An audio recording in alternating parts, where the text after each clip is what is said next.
अस्सलाम वालेकुम फ्रेंड्स, मैं हूं शाहरुख गोरखपुर बर्ड सोसाइटी से और आप देख रहे हैं मेरा चैनल शाहरुख बर्ड लवर। दोस्तों, आज का जो मेरा टॉपिक है वो कॉकटेल के अंडे क्यों अनफर्टाइल हो जाते हैं और कॉकटेल अपने बच्चे क्यों नहीं पालता है उसके ऊपर है। तो आइए दोस्तों, मैं आपको कुछ रीज़न बताता हूं जिसकी वजह से ये प्रॉब्लम आती है। तो सबसे पहले रीज़न जो ये है दोस्तों कि कॉकटेल का सही एज प्रॉपर ना होने की वजह से भी ये प्रॉब्लम आती है। तो जो कॉकटेल की एज होनी चाहिए, पहले आप ये जान लें कि अगर आपने कॉकटेल रखा है तो कम से कम उनकी एज 1 साल हो जाए, 1 साल प्लस हो जाए, तब आप उनसे ब्रीड लेना स्टार्ट करें। और अगर आपने 1 साल से पहले इनसे ब्रीड लेना स्टार्ट किया है तो आपको बहुत सी प्रॉब्लम फेस करनी पड़ेगी। जैसे कि मैं आपको बता दूं कि 1 साल से पहले अगर आप ब्रीड लेते हैं तो उसमें तरह तरह के मसले आते हैं कि अगर कॉकटेल मेटिंग कर रहा है तो प्रॉपर मेटिंग नहीं कर पाता है, फीमेल के ऊपर चढ़ता है और उतर जाता है, जिसकी वजह से फीमेल हीट पे आती है और फीमेल अंडे दे देती है। और प्रॉपर मीटिंग नहीं होने की वजह से जो है सारे के सारे अंडे अनफर्टाइल हो जाते हैं और आपकी फ़ीमेल उसको 15-15 दिन लेके बैठी रहती है और आपको ये लगता है कि पेयर ने अंडे दिए हैं और दोनों साथ में बैठ रहे हैं, लेकिन उसके बाद भी जो है बच्चे नहीं निकल रहे हैं। तो दोस्तों, रीज़न ये होता है कि एज सही ना होने की वजह से वो मेटिंग नहीं कर पाता है, जिसकी वजह से अंडे नहीं फर्टाइल होते हैं। दूसरी चीज़ दोस्तों, अगर इनकी एज हो जाती है तब भी आप 1 साल के बाद भी बॉक्स लगाते हैं या मटका लगाते हैं तो पॉसिबिलिटी ये होती है कि फ़र्स्ट क्लच में अक्सर जो है अंडे अनफर्टाइल हो जाते हैं, या अंडे अगर बच्चे हैच भी होते हैं तो ये एक्सपीरियंस ना होने की वजह से पहला क्लच ख़राब कर देते हैं।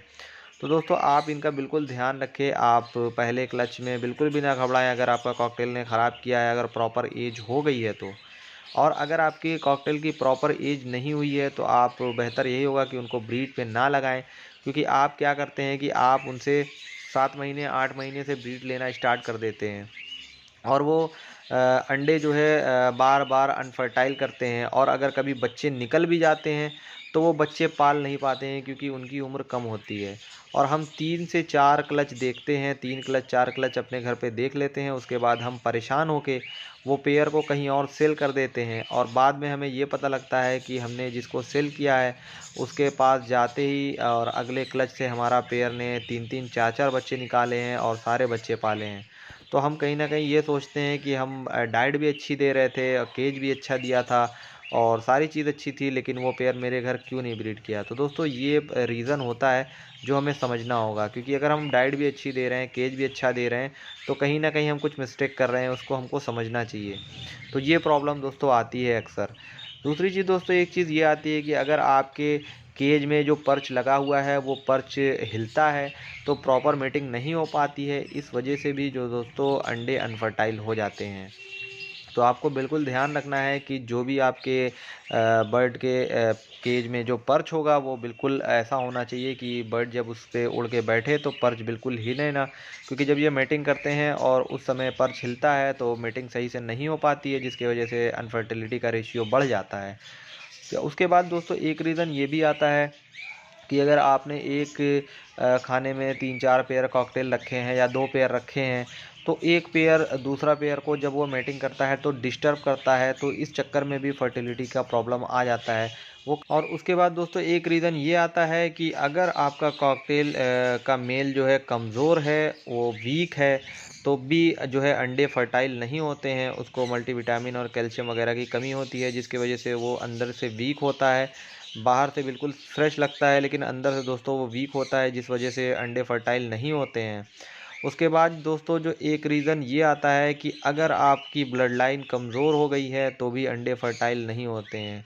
ब्लड लाइन कमज़ोर हो गई है इन द सेंस ये है कि अगर आपका जो पेयर है आप उस पेयर के बच्चे को आपस में लगाते हैं तो वो ब्लड लाइन कहीं न कहीं आगे चल के कमज़ोर हो जाती है, जिसके बाद से वो पेयर जो है वो सही ब्रीड नहीं कर पाता है। बच्चे जो आपके ख़राब निकलते हैं और अंडे फर्टाइल नहीं होते हैं, तो एक रीज़न ये भी होता है। क्योंकि ब्लड लाइन जब आप दोस्तों सेम रखेंगे तो ब्लड लाइन कमज़ोर होती चली जाएगी। आप कोशिश ये करें कि अगर आपके पास 2 पेयर या 3 पेयर हैं, तो अगर आप घर के बच्चे रोक रहे हैं तो आप एक बच्चा इनका रोकें और एक बच्चा दूसरे का रोक के आप लगाएँगे तो आपकी ब्लड लाइन हमेशा स्ट्रॉन्ग रहेगी। या फिर अगर आपके पास एक ही पेयर है और आप उससे बढ़ाना चाहते हैं, तो आपको करना ये है दोस्तों कि आपके घर के जो बच्चे निकले उसमें से आप जो भी आपको बेहतर लगे मेल या फीमेल आप उसको रोक लें और दूसरा जो बच्चा होगा उसको आप सेल करके या किसी से एक्सचेंज करके आप ब्लड लाइन चेंज कर लें, क्योंकि जब ब्लड लाइन चेंज हो जाती है दोस्तों तो